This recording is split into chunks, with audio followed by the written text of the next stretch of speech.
কথা বলা হয় না, যেন আমরা আর্থিকভাবে জেগে থাকি। কারণ হচ্ছে বাংলাদেশের দিকে যদি আমরা দৃষ্টিপাত করি তথা আমাদের মণ্ডলীগুলোর দিকে যদি আমরা তাকাই, খ্রিস্টীয় সমাজে খ্রিস্টীয় মণ্ডলীর আর্থিক যে দণ্ডতা এদিকে যদি আমরা তাকাই তাহলে আমরা দেখতে পাই যে আমরা কতটুকু জেগে আছি।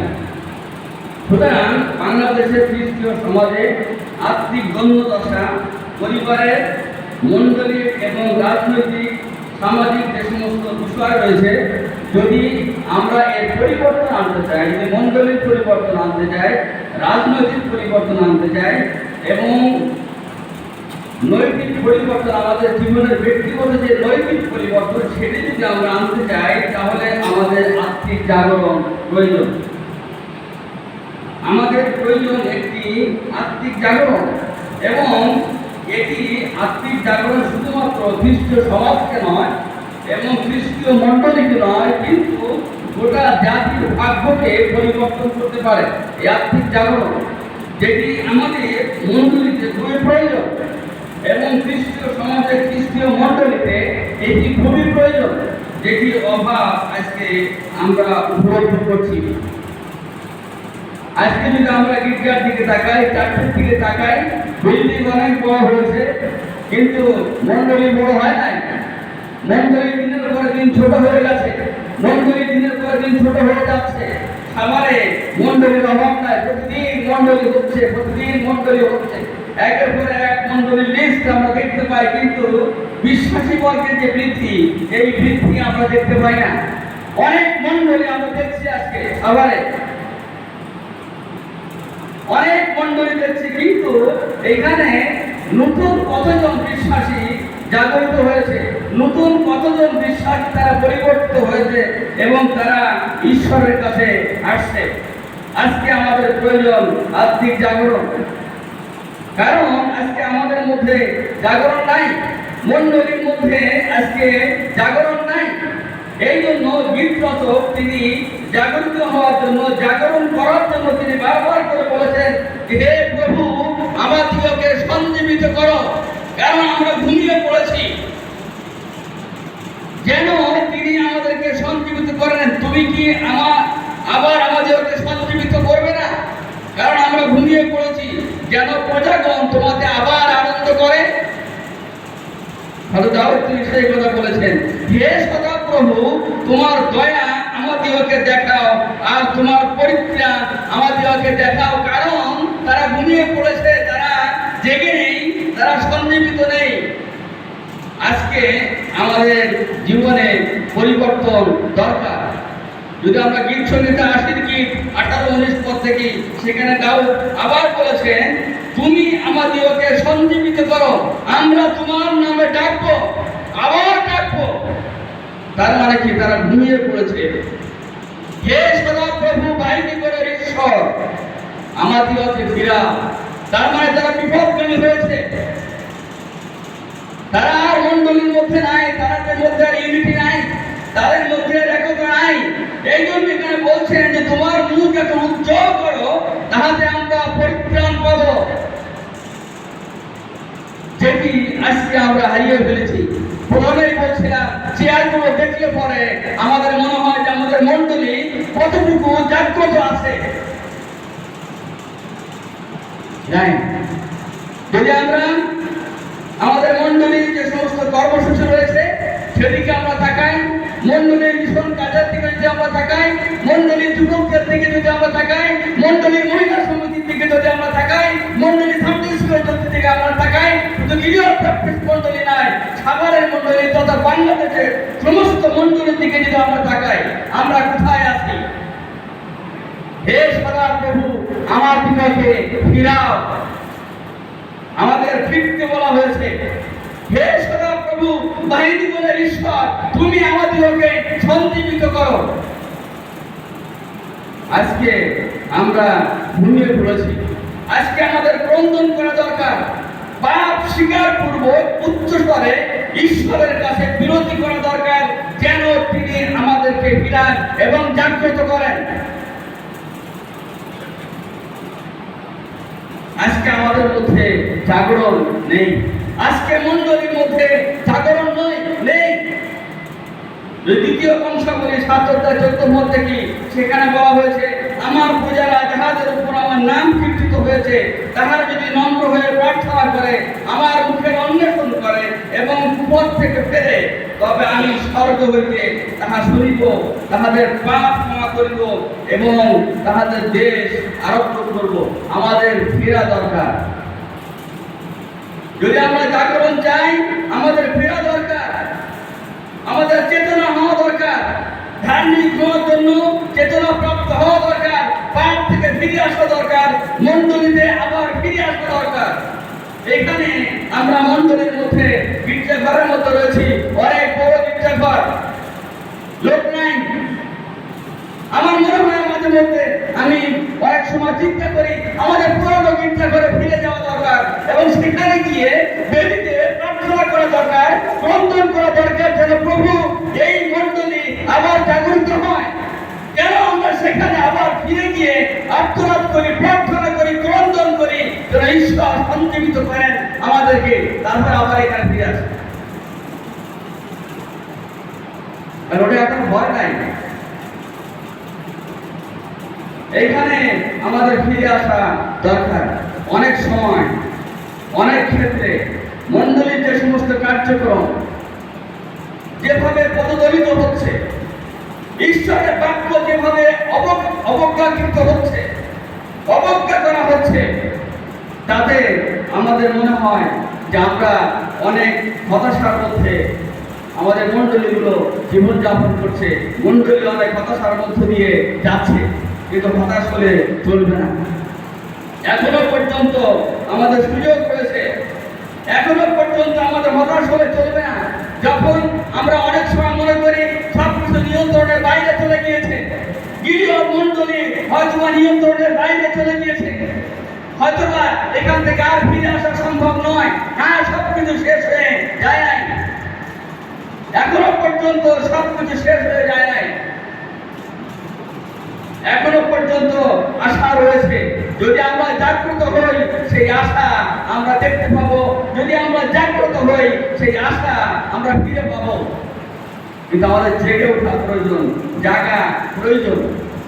যখন আমরা মনে করি পরিস্থিতি সমস্ত কিছুর বাইরে চলে গিয়েছে, আমাদের আর কোনো হাত নেই, এই হতাশা যখন আমাদের মধ্যে কাজ করে, এই চিন্তা যখন আমাদের মধ্যে কাজ করে, যখন আমরা মনে করছি আমাদের চিন্তায় সবকিছু অসম্ভব, সেই ক্ষেত্রে সেখান থেকে আমাদের জাগরণ সৃষ্টি হতে পারে।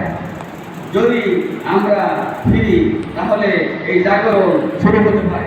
প্রাথমিকভাবে যদি আমরা দেখি এই জাগরণটা কি, আসলে ঈশ্বরের আত্মার মাধ্যমে মানুষের নতুন যে জীবন, সেই জীবনে জাগরণের মধ্য দিয়ে সৃষ্টি হয়।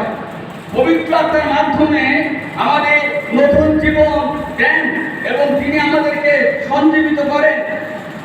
এবং যখন জাগরণ শুরু হয়, তখন পাপের মানুষ, মৃত মানুষ তারা জীবন প্রাপ্ত হয়। অনেক লোকের পরিবর্তন হয়। আজকে কতজন লোকের পরিবর্তন হয়েছে এই সাভারে, মণ্ডলী অনেক হয়েছে, কিন্তু বিশ্বাসী পরিবর্তন হয় নাই। বিশ্বাসী অনেক নতুন নতুন বিশ্বাসী এখানে জন্ম নেয় নাই, নতুন বিশ্বাসী এখানে হয় নাই। মনে রাখা দরকার, যখন আত্মার জাগরণ শুরু হয়, তখন পাপে মৃত ব্যক্তি জীবন প্রাপ্ত হয়। যেহেতু জাগরণ নাই, সেই হেতু মণ্ডলীতে লোক আসে না, জীবন পরিবর্তন হয় না, কারণ সেই কাজ করা হয় না। পাপে মৃত ব্যক্তি জীবন প্রাপ্ত হয়। যোহন তখন প্রচার করছিলেন, যোহন বক্তব্য যখন প্রচার করছিলেন, কয়েকগ্রাহীরা এসে তারা বলল যে গুরু, আমাদের কি করতে হইবে, আমরা কি করব? যখন আপনারা সভা করেন, সেমিনার করেন, তখন কি এইরকম আহ্বান আসে, আমরা এখন কি করতে পারি, আমরা কি করব? এইরকম আহ্বান কি আপনাদের সামনে আসে? আসে না, কারণ জাগরণ নাই। যোহন বক্তব্য যখন প্রচার করেছিল, তখন বলছেন গুরু, আমাদের কি করিতে হইবে? সৈন্যরা বলছিল, তারা জিজ্ঞেস করছিল, আমরাই বা কি করব? আজকে আমাদের প্রচার কোথায়? জাগরণটা কোথায়? আজকে আমাদের জাগরণ কোথায়? ভিতর যখন প্রচার করছিল তখন লোকেরা বলছিল আমরা কি করব? ভিতরের প্রচারে লোকদের হৃদয় শেলবিদ্ধ হয়েছিল, তাদের হৃদয় শেলবিদ্ধ হয়েছিল এবং বলছিল যে আমরা কি করব, আমাদের এখন কি করা প্রয়োজন। ভিতর ঘোষণা করছিলেন মন ফিরাও, পাপ মোচনের জন্য খ্রিস্টের নামে বাপ্তায়িত হও। লোকেরা এই কথা বলেছিল, মন ফিরাও, পাপ মোচনের জন্য খ্রিস্টের নামে বাপ্তায়িত হও। মন পরিবর্তন করা দরকার, জাগরণের জন্য মন পরিবর্তনের দরকার, পাপ থেকে ফিরা দরকার। আমরা রবিবারের খ্রিস্টান বললে খুবই খারাপ লাগে। রবিবারের খ্রিস্টান, তাও আমরা আসতে চাই না। যার দোকানে গিয়ে আড্ডা করতে পারি অনেক ভালো ভালো, সেখানে অনেক লোকের সঙ্গে আমরা আড্ডা করতে পারি। গির্জায় আমাদের আসা হয় না, মন্ডলীর সহযোগিতায় আমাদের আসা হয় না। বড় দুঃখের বিষয়, বড় কষ্টের বিষয়। এখনো পর্যন্ত যদি আমরা চার দোকানে গিয়ে খোঁজ করি, আমাদের মন্ডলীর লোক, সাভারের মন্ডলীর লোক, তারা চার দোকানে গিয়ে আড্ডা দিচ্ছে। জাগরণ কোথায়? কিভাবে লোকে ফিরবে, কিভাবে মন পরিবর্তন হবে? আজকে আমাদের মন পরিবর্তন দরকার, পাপ থেকে ফিরে আসা দরকার, আমাদের জীবনের পরিবর্তন দরকার। পৌল এবং শীল যখন প্রচার করছিলেন তখন বলছিল, অন্য লোকেরা তারা বলছিল, কারারক্ষকরা বলছিল পরিত্রাণ পাওয়ার জন্য আমাকে কি করতে হবে, এখন আমরা কি করব? অথচ আমরা পরিত্রাণ পেয়েছি বটে, মনের পরিবর্তন হয় না। আমরা পরিবর্তন হয়েছি, খ্রিস্টের নামে পরিবর্তন হয়েছি, অনুগ্রহ প্রাপ্ত হয়েছি, কিন্তু মনের যে পরিবর্তন, সেই পরিবর্তন আমাদের হয়নি, যেটি হওয়া প্রয়োজন ছিল, যেটি শাউলের হয়েছিল। এবং শাউল যখন প্রচার করেছিলেন তখন জাগরণ শুরু হয়েছিল। যখন এই আত্মিক জাগরণ শুরু হয় তখন ঘুমন্ত যে বিশ্বাসী মানসিক যে খ্রিস্টান, তারা পুনর্জাগরিত হয়। আমি যে খ্রিস্টানের কথা বলছি, এরা ঘুমন্ত। এই জন্য গানে বলেছে, জেগে থাকেন বলেন প্রভু, জেগে থাকো বলেন প্রভু, করো সদা প্রার্থনা, যেন নিদ্রা না যায়। আমরা আজকে নিদ্রা গিয়েছি, আত্মিক ভাবে আমরা আজকে নিদ্রাগত। এই জন্য বাক্যে আমাদেরকে বলা হয়েছে, যেন আমরা জাগ্রত হই, নতুবা আমি চোরের ন্যায় আসবো এবং তিনি বিচার করবেন। আজকে আমাদের অবস্থান কোথায়? আমরা ঘুমন্ত বিশ্বাসী, আমরা মানসিক খ্রিস্টান। মাংস আমাদের মধ্যে কাজ করে, বলে আমার আত্মা ইচ্ছুক বটে কিন্তু মাংস দুর্বল। আমার আত্মা গির্জায় যেতে চায়, আমার আত্মা এটা করতে চায়, আমার আত্মা সেটা করতে চায়, কিন্তু মাংস যেতে চায় না। পা দিয়ে হেঁটে যাবো, সেখানে গিয়ে বসবো, বসলে ঘুম আসে, এ হয় না, সম্ভব না। আত্মা ইচ্ছুক বটে, মাংস দুর্বল কেন বলা হয়েছে? আর যখন জাগরণ শুরু হয় তখন এই দুর্বল বিশ্বাসী, এই যে শিথিল হস্ত, তারা শক্তিপ্রাপ্ত হয়। যারা মানসিকভাবে দুর্বল, যারা শিথিল হস্ত, তারা শক্তিপ্রাপ্ত হয়, অবশ হাঁটু সবলীকৃত হয়। যখন আত্মিক জাগরণ শুরু হয়, মন্ডলীর লোকদের এগিয়ে আসার দরকার এই জাগরণের জন্য। আজকে আমরা অনেকেই অনেক পথ নিয়ে বসে আছি, অথচ মন্ডলীর কোন সহযোগিতার সঙ্গে আমরা নাই, মন্ডলীতে সহযোগিতা নাই। আমি 3 সপ্তাহ ইচ্ছা করে পিছনে পড়ছি, দেখি কি হয়। ইচ্ছা করে আমি ওই পিছনে অংশ নিতে বসছি, ভালো শোনা যায় না। আমি অনেক জোরে বলছি, বিদায় পিছনের লোক শুনতে পাচ্ছেন। সুতরাং আমাদের যখন জাগরণ শুরু হয় তখন অবশ হাঁটু সবলীকৃত হয়, অদ্ভুত লক্ষণ সাধিত হয়, অদ্ভুত কার্য সাধিত হয়, অলৌকিক কার্য সাধিত হয়। মন্ডলীর লোকেরা এক সহযোগিতায় তারা মিলিত হয়, একতাবদ্ধ হয়ে তারা কাজ করে, মন্ডলীর মধ্যে ইউনিটি তৈরি হয়। আজকে আমাদের মন্ডলীর অবস্থান কোথায়? আমাদের মধ্যে ইউনিটি কোথায়? আমাদের মধ্যে সহযোগিতা কোথায়? নাই, সহযোগিতা নাই। যদি যদি সহভাগিতা থাকতো তাহলে মণ্ডলীতে উপস্থিতি দেখা যেত। যদি সহভাগিতা থাকতো প্রার্থনায় লোকের উপস্থিতি দেখা যেত। যদি সহভাগিতা থাকতো যুবকদের উপস্থিতি দেখা যেত। যদি সহভাগিতা থাকতো তাহলে পরে মণ্ডলীর জাগরণ আমরা এমনিতেই দেখতে পেতাম। এখন সেটি দেখতে পাই না। এদের মধ্যে সহভাগিতা ছিল, শিক্ষায়, জীবনযায়, প্রার্থনায় তারা নিবিষ্ট ছিল। আজকে আমরা কিসে নিবিষ্ট রয়েছি? আজকে আমাদের অবস্থানটা কোথায়? আজকে জাগরণ নাই, আজকে সহভাগিতা নাই, যেটি অনেক দুঃখজনক আমাদের জন্য, আমাদের মণ্ডলীর জন্য। এখান থেকে আমাদের ফিরে আসা দরকার, এখান থেকে আমাদের জাগা দরকার, নতুবা এটি দিনের পর দিন খারাপের দিকে যাবে, ভালোর দিকে কখনো আসবে না। শূন্য চেয়ারই থেকে যাবে, শূন্য চেয়ারই থেকে যাবে।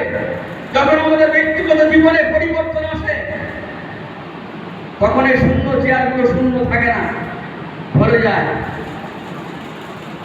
কোথায় গেল উপচে পড়া লোক, উপচে পড়া ভিড়, মণ্ডলী উপচে পড়ে, গির্জাঘর উপচে পড়ে, সেই লোক কোথায়? কেন আমরা মণ্ডলীতে আসি না? কেন আমাদের উপাসনায় লোক পাওয়া যায় না? কেন প্রার্থনা সভায় লোক পাওয়া যায় না?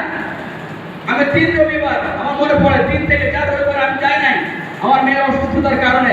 মাত্র 4 জন লোক আমরা এখান থেকে বিভিন্ন জায়গায়, বিভিন্ন সভায় আমরা গিয়েছি প্রার্থনা সভা করতে।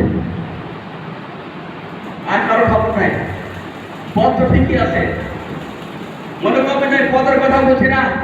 যারা টিকন রয়েছে তাদের একটা দায়িত্ব রয়েছে, বিশেষ দায়িত্ব তাদেরকে দেওয়া হয়েছে। মণ্ডলীতে তাদেরকে দায়িত্ব দেওয়া হয়েছে যেন তারা দায়িত্ব সঠিকভাবে পালন করে। কি পালন করছি? দায়িত্ব নিয়ে আমরা বসে আছি। ব্যক্তিগত জীবনে যখন জাগরণ শুরু হয় তখন আমরা এই দায়িত্ব পালনে সচেষ্ট হই। এই জন্য আমাদের আত্মিক জাগরণ প্রয়োজন। এই জাগরণের মধ্য দিয়ে বিশ্বাসীরা তারা সবলীকৃত হয়। এই জাগরণের মধ্য দিয়ে লোকদের সুসমাচারের আন্দোলন শুরু হয়। এদেরকে এই দায়িত্ব দেওয়া হয়েছে কেন? যেন তারা বিভিন্নভাবে বিভিন্ন অবস্থায় তারা সুসমাচার প্রচার করে, তারা যেন যায়, সহভাগিতা রক্ষা করে। এই জন্য, পদের জন্য না। পদ দিয়ে কি হবে? পালক, সহপালক, সম্পাদক, ডিকন, এই পদ দিয়ে কোনো লাভ নাই। এটা দিয়ে স্বর্গে যেতে পারবেন না। ঈশ্বরের বাক্য যেটা বলে, যেন আমরা সুসমাচার আন্দোলন গড়ে তুলি, যেন আমরা ঘরে ঘরে যাই, যেন আমরা কেটে বলি, আমরা যেন সুসমাচার প্রচার করি, আত্মা জয়ের কাজ আমরা করি। যখন জাগরণ শুরু হয় তখন বিশ্বাসীদের মধ্যে এই উদ্দীপনা শুরু হয়। আজকে আমরা কি করছি? আমাদের মণ্ডলী কি করছে? ঝিমিয়ে পড়েছে, ঘুমিয়ে পড়েছে। আমরা ঘুমাচ্ছি। জেগে থাকো, বলেন প্রভু, করো সদা প্রার্থনা করা দরকার। যখন বিশ্বাসীদের জীবনে পরিবর্তন আসে, যখন জাগরণ শুরু হয়, তখন সকলেই আশীর্বাদ প্রাপ্ত হয়। মণ্ডলী আশীর্বাদ প্রাপ্ত হয়, জাতি আশীর্বাদ প্রাপ্ত হয়, পরিবার আশীর্বাদ প্রাপ্ত হয়, ভাগ্য পরিবর্তন হয়, জীবনের পরিবর্তন হয়। আমাদের কোনোটাই পরিবর্তন হচ্ছে না। আমাদের না হচ্ছে মণ্ডলীর পরিবর্তন, না হচ্ছে পরিবারের পরিবর্তন। আমরা কোথায় আছি? আমাদের মণ্ডলী কোথায় আছে? কি অবস্থায় আমরা জীবনযাপন করছি? আমাদের প্রার্থনাশীল জীবন কোথায়? আমাদের সহযোগিতার জীবন কোথায়? আজকে এটি আমাদের চিন্তা করা দরকার। যখন কোরিয়ায় মন আত্মিক উদ্দীপনা শুরু হয়, কোরিয়ার কথা আমরা জানি, তারা আশীর্বাদ পেয়েছে। তারা ঘরে ঘরে গিয়ে বিভিন্ন জায়গায় পাহাড়ের গুহায় গিয়ে তারা প্রার্থনা করেছে এবং সেই সময় জাগরণ শুরু হয়েছে।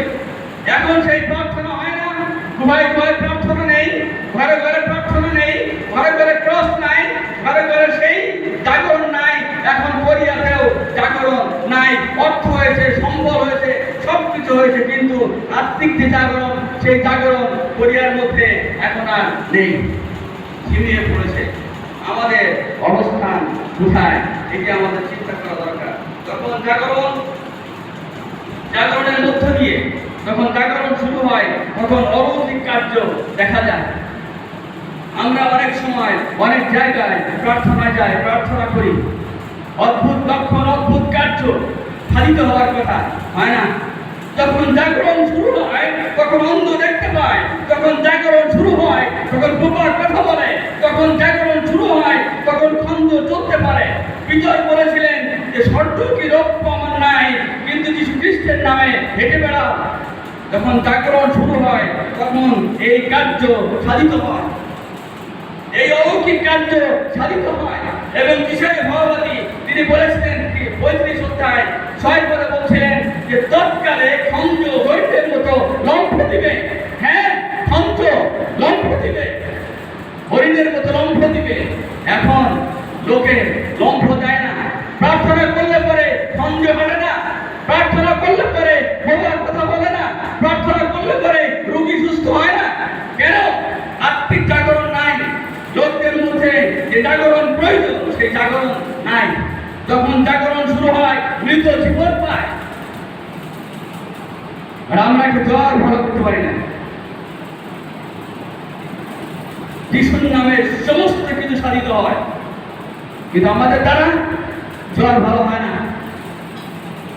যখন জাগরণ শুরু হয় অসুস্থ সুস্থ হয়, যখন জাগরণ শুরু হয় ক্যান্সার ভালো হয়, জীবনের পরিবর্তন হয়, খারাপ অভ্যাসের পরিবর্তন হয়, জীবনে শান্তি আসে, অশান্তি দূর হয়ে যায়, পরিবারে শান্তি আসে, মণ্ডলীতে শান্তি আসে, কার্যক্ষেত্রে শান্তি আসে। আর আজকে আমাদের মণ্ডলীতে পরিবারে অশান্তি, মণ্ডলীতে অশান্তি, কার্যক্ষেত্রে অশান্তি, সমস্ত জায়গায় অশান্তি, অশান্তি আর অশান্তি।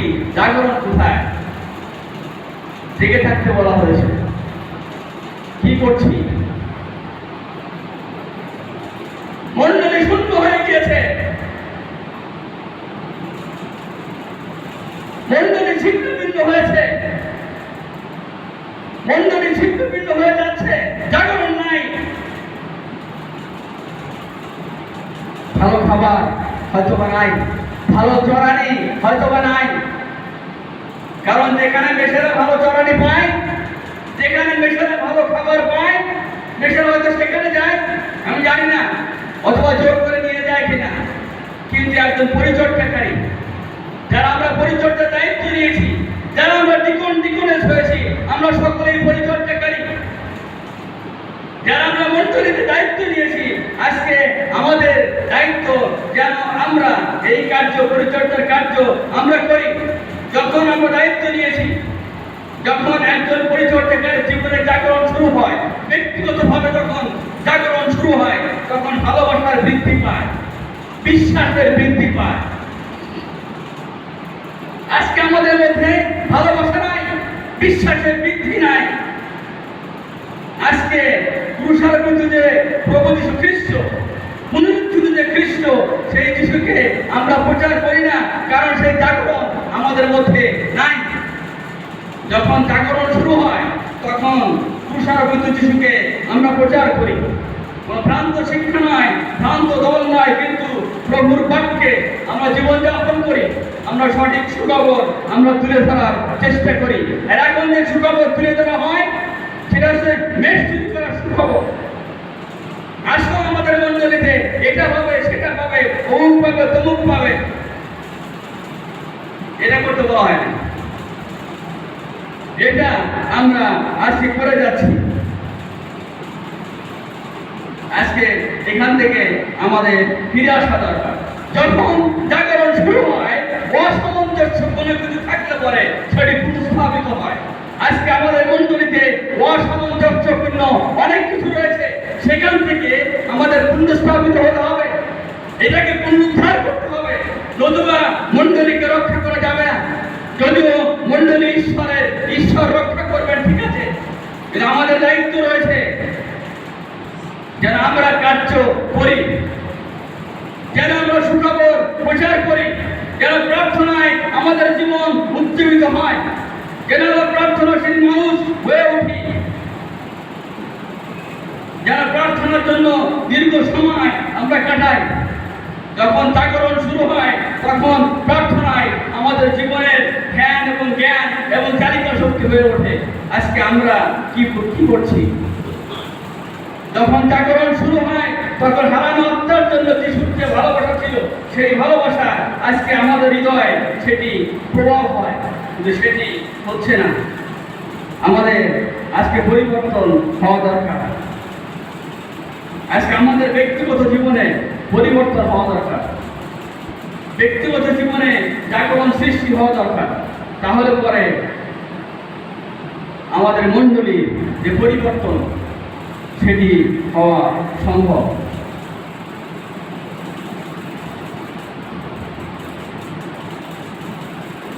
আজকে আমাদের নতুন সৃষ্টি হওয়া দরকার। আমাদের জীবনে আত্মার যে ফল, সেই ফল যেন আমাদের জীবনে থাকে।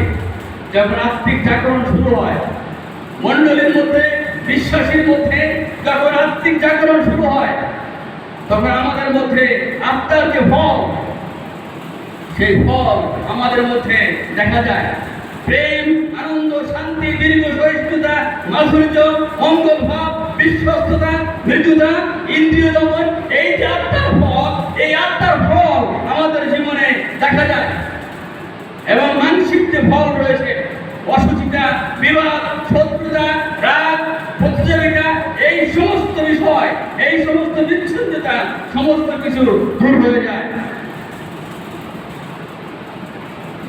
এবং সমস্ত বিবাদ, যদি কোনো বিবাদ আমাদের মধ্যে থেকে থাকে, সেই বিবাদ দূর হয়ে যায়। আজকে আমাদের মণ্ডলীর অবস্থা কি? আজকে আমাদের পরিবারের অবস্থা কি? আজকে আমরা কোথায় দাঁড়িয়ে আছি? আজকে আমাদের জাগরণের প্রয়োজন, জেগে ওঠার প্রয়োজন, যেন আমাদের মণ্ডলী উজ্জীবিত হয়। যখন বিশ্বাসীর জীবনে এই জাগরণ শুরু হয় তখন অদ্ভুত কার্য সাধিত হয়। যখন এই জাগরণ শুরু হয় মুহূর্তের মধ্যে ভেঙে যায়। দীর্ঘ বছরের যদি কোনো বিবাদ থেকে থাকে, সেই বিবাদ দূর হয়ে যায়। হিংসা, কলহ, প্রতিযোগিতা, সমস্ত কিছু দূর হয়ে যায়। ভেঙে যায় সমস্ত বিবাদ, মিটে যায় 12 বছরের বিপদ, মিটে যায় 5 বছরের বিপদ, মিটে যায় 1 বছরের বিপদ, 6 বছরের বিবাদ, সমস্ত কিছু মিটে যায়।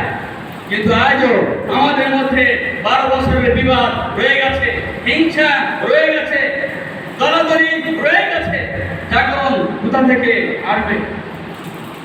আজকে আমাদের আত্মিকভাবে পরিবর্তন হওয়া প্রয়োজন, যেন আমরা স্বতঃস্ফূর্তভাবে আমরা মণ্ডলীতে আসা যাওয়া করতে পারি। এক সহযোগিতায় মণ্ডলী যেন মিলিত হতে পারে, স্বতঃস্ফূর্তভাবে যেন আমরা মণ্ডলীতে মিলিত হতে পারি। এক সহযোগিতায় যেন আমরা মণ্ডলীতে মিলিত হতে পারি। অনেক ক্ষেত্রে এটি আমরা পারি না, কারণ আমাদের মধ্যে সেই স্বতঃস্ফূর্ততা সেটি আমাদের মধ্যে নাই। আমাদের মধ্যে সে জাগরণ সেটি নাই। এটি আমাদের প্রয়োজন, কারণ আমাদের এই জাগরণ প্রয়োজনটা কি? কারণ আত্মিক দণ্ডদশা আছে, আমাদের আত্মিক দণ্ডদশা আছে বিধায় আমাদের আত্মিক জাগরণ প্রয়োজন। আমরা আজকে দণ্ডদশার মধ্যে রয়েছি, আমরা আজকে ভগ্নদশার মধ্যে রয়েছি। আজকে আমাদের আত্মিক শূন্যতা রয়েছে। আজকে আমরা আত্মিক শূন্যতার মধ্যে, আত্মিক দণ্ডতার মধ্যে রয়েছি বিধায় আজকে আমাদের আত্মিক জাগরণ প্রয়োজন। যদি সেটা না হয়, প্রভু তিনি আসবেন এবং তিনি আমাদের বিচার করবেন। আমরা আমাদের মন্দিরের দিকে তাকাই, আমরা খ্রিস্টীয় সমাজের দিকে তাকাই, সর্বোপরি আমরা আমাদের দেশের দিকে তাকাই। আমরা কি অবস্থার মধ্যে রয়েছি? বাক্য আমাদেরকে বলে আমরা নাতিশীতোষ্ণ, আমরা না শীতল না গরম, যদি না ঠান্ডা না গরম, এই চা আপনাকে দেওয়া হয় কারো বাসায় গেলে পরে, খাওয়া উপযুক্ত না ঠান্ডা না গরম চা। আমাদেরকে বলা হয়েছে, বাক্যে আমাদেরকে বলা হয়েছে যে তোমরা না শীতল না গরম নাতিশীতোষ্ণ। এটা কোনো পূজায় লাগে না, কোনো কামে লাগে না। আমাদেরকে বলা হয়েছে আমরা নাতিশীতোষ্ণ, আমরা শুষ্ক, আমরা মৃতপ্রায় এবং আমরা প্রাণীহীন। কি আছে মন্ডলীর মধ্যে? ছাব্বিশটা মণ্ডলীকে বাক্য আমাদেরকে এই কথা বলে, আমরা নাতিশীতোষ্ণ, তোমরা নাতিশীতোষ্ণ, তোমরা শুষ্ক, তোমরা মৃতপ্রায়, তোমরা প্রাণহীন। তাহলে আমাদের মধ্যে আছে নাকি? এই মণ্ডলীর মধ্যে আছে নাকি? কিছুই নাই। আমরা সেই অবস্থার মধ্যে জীবনযাপন করছি, আমরা সেই দৈন্যদশার মধ্য দিয়ে আমরা যাচ্ছি, আমরা সেই শূন্যতার মধ্য দিয়ে আমরা যাচ্ছি, যেটি থেকে আজকে আমাদের বেরিয়ে আসা প্রয়োজন। আজকে আমাদের আত্মিক যে সচেতনতা, সেটির প্রয়োজন। অনেক ক্ষেত্রে আমরা জাগতিক ভোগবিলাস, অনেক কিছু নিয়ে আমরা ব্যতিব্যস্ত, কিন্তু এখান থেকে আমাদের বেরিয়ে আসা প্রয়োজন। এই যে দ্বন্দ্বদশা, এই দ্বন্দ্বদশা থেকে আজকে আমরা বেরিয়ে আসা, আজকে আমাদের বেরিয়ে আসা প্রয়োজন। আমরা আজকে অনেক কিছু নিয়ে ব্যতিব্যস্ত, অনেক কিছু নিয়ে আজকে আমরা ব্যতিব্যস্ত, কিন্তু মণ্ডলী নিয়ে ততটুকু ব্যতিব্যস্ত আমরা নই। মণ্ডলী নিয়ে যতটুকু ব্যতিব্যস্ত হওয়া দরকার, আমি আমার পরিবার নিয়ে যতটুকু ব্যতিব্যস্ত, আমি আমার চাকরি নিয়ে যতটা ব্যতিব্যস্ত, আমি আমার কার্যক্ষেত্র নিয়ে যতটা ব্যতিব্যস্ত, আমি আমার মণ্ডলীকে নিয়ে এতটা ব্যতিব্যস্ত নই। বিধায় আজকে মণ্ডলীর মধ্যে শূন্যতা তৈরি হয়েছে, আজকে মণ্ডলীর মধ্যে গণ্ডতা তৈরি হয়েছে, যেখান থেকে আমাদের বেরিয়ে আসা প্রয়োজন। বাক্য আমাদেরকে এই কথা বলছে, হে নির্ণয়গত ব্যক্তি, জাগ্রত হও, মৃতদের মধ্য থেকে উঠো। মানে আমরা মরে গেছি, আমরা মরা খ্রিস্টান। বাইবেল আমাদেরকে বলছে আমরা মরা খ্রিস্টান। জীবিত হওয়া প্রয়োজন, আত্মিকভাবে জীবিত হওয়া প্রয়োজন, যেন প্রভু যখন আসেন তখন যেন তিনি আমাদেরকে গ্রহণ করে নেন। কারণ পৃথিবীতে সবকিছু শেষ হয়ে যাবে, সবকিছু ধ্বংস হয়ে যাবে, কিন্তু ঈশ্বরের মণ্ডলী এটি টিকে থাকবে, এবং এই মণ্ডলীর সঙ্গে যিশুর যে বিবাহ, যিশুর যে ভোজ সেটি হবে, এবং যিশুর যে মিলন সেটি হবে। এটি ধ্বংস হবে না, কিন্তু আমাদের পরিবর্তন হওয়া দরকার। সাদৃশ্য মণ্ডলীকে যিশু যে কথা বলেছিলেন সেটি বলে শেষ করতে চাই। তোমার জীবন নামমাত্র। আজকে আমাদের মণ্ডলীর কথা চিন্তা করি, তুমি মৃত, সুতরাং জাগ্রত হও। অবশিষ্ট যে সকল বিষয় মৃতকল্প হইল তা সুস্থির করো, কেননা আমি তোমার কোনো কার্য ঈশ্বরের সাক্ষাতে সিদ্ধ দেখি নাই। কোন কাজ ঈশ্বরের সাক্ষাতে আমি সিদ্ধ দেখি নাই। সাদৃশ্য মণ্ডলীকে এই কথা বলছে, আমাদের মণ্ডলীকে কি বলছে আমি জানি না। অতএব তুমি স্মরণ করো কিরূপে প্রাপ্ত হইয়াছ এবং শুনিয়াছ, আর তাহা পালন করো এবং মন ফিরা। তারপরে বলছে, যদি জাগ্রত না হও আমি চোরের ন্যায় আসিব, এবং কোন যন্ত্রে তোমাদের নিকটে আসিব তা তোমরা জানো না। এই জন্য জেগে থাকতে বলা হয়েছে। জেগে থাকো বলেন প্রভু, করো সদা প্রার্থনা। জাগ্রত হতে বলা হয়েছে। সুতরাং তোমরা জাগিয়া ওঠো, জাগ্রত হও, যেন আমরা ঈশ্বরের মহিমা দেখতে পাই। অনেক দেশে আমরা জাগরণ দেখতে পাই, সেটা আমাদের বলার সময় এখন নাই, কিন্তু সাদৃশ্য মণ্ডলীকে বলা হয়েছে যেন তারা নামমাত্র, তারা মৃতকল্প, এবং তাদেরকে পরিবর্তন হতে বলা হয়েছে। আমরাও যেন পরিবর্তন হই, শূন্য জায়গাগুলো যেন পূর্ণ হয়, আর্থিক জীবনের দৈন্যতা যেন ঘোচে, আর্থিক জীবনের শূন্যতা যেন ঘোচে। তাহলে ঈশ্বর তিনি আবার এই মণ্ডলীকে জাগ্রত করবেন। সবকিছু এখনো শেষ হয়ে যায়নি, শেষ হয়ে যাওয়ার আগে আমরা জীবিত হই, আমরা জাগ্রত হই। তাহলে ঈশ্বর সাহায্য করবেন, আশীর্বাদ করবেন। ঈশ্বর তার বাক্যের মধ্য দিয়ে আমাদের সকলকে আশীর্বাদ দান করুন।